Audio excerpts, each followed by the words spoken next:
Thikkodi beach ഫെസ്റ്റിന് ഞാൻ പോയപ്പോൾ എടുത്ത കുറച്ച് വീഡിയോസ് ആട്ടോ ഷെയർ ചെയ്യുന്നത്. ഞാൻ താമസിക്കുന്ന വീട്ടിൽ നിന്ന് വളരെ അടുത്താട്ടോ തിക്കോടി ബീച്ച് സ്ഥിതി ചെയ്യുന്നത്. അതുകൊണ്ട് തന്നെ അവിടെ ഫെസ്റ്റ് നടക്കുന്നുണ്ടെന്ന് പറഞ്ഞപ്പോൾ നമ്മൾ വേഗം പോയിട്ടോ. ഞാൻ താമസിക്കുന്ന വീട്ടിലെ ഓണറും ഫാമിലി എല്ലാവരും കൂടെ ചേർന്നായിരുന്നു പോയിട്ടുണ്ടായിരുന്നത്. അപ്പോൾ അവിടെ യന്ത്രഊഞ്ഞാൽ, കുട്ടികൾക്ക് കളിക്കാനുള്ള ട്രെയിൻ, അങ്ങനത്തെ ഐറ്റംസ് ഒക്കെ ഉണ്ടായിരുന്നെങ്കിൽ കൂടി നമ്മൾ കൂടുതൽ കോൺസെൻട്രേറ്റ് ചെയ്തത് ഫുഡ് ഐറ്റംസിലായിരുന്നു കേട്ടോ. കോളിഫ്ലവർ 65, സ്പ്രിംഗ് പൊട്ടറ്റോ, അതുപോലെ തന്നെ കാടമുട്ട, പിന്നെ മുളക് ബജി, ഇതൊക്കെ നമ്മൾ അവിടെ നിന്ന് ട്രൈ ചെയ്തിട്ടുണ്ടായിരുന്നേ.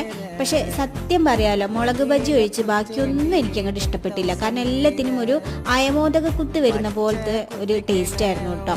അതുകൊണ്ട് തന്നെ അതൊന്നും അങ്ങോട്ട് ആസ്വദിച്ച് കഴിക്കാൻ പറ്റിയില്ല. ആകെ കൂടി ഇഷ്ടപ്പെട്ടത് മുളക് ബജി മാത്രമായിരുന്നേ.